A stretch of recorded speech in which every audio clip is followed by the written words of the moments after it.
పారే గోదావరి, ఎర్రనీరుతో ఉరకలేస్తున్న గంగమ్మ తల్లి.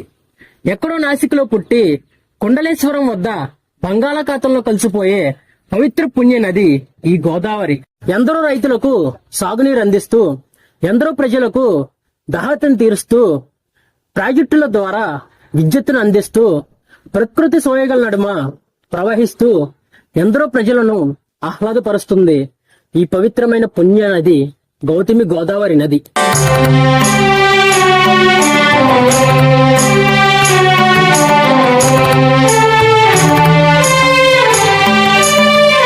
ఈ నదీ ప్రవాహ ప్రాంతంలో ఎన్నో వింతలు. అందులో ధవళేశ్వరం కాటన్ బ్యారేజీ వరకు ఒక వింత. ఆ వింతే ఓ పులస చేప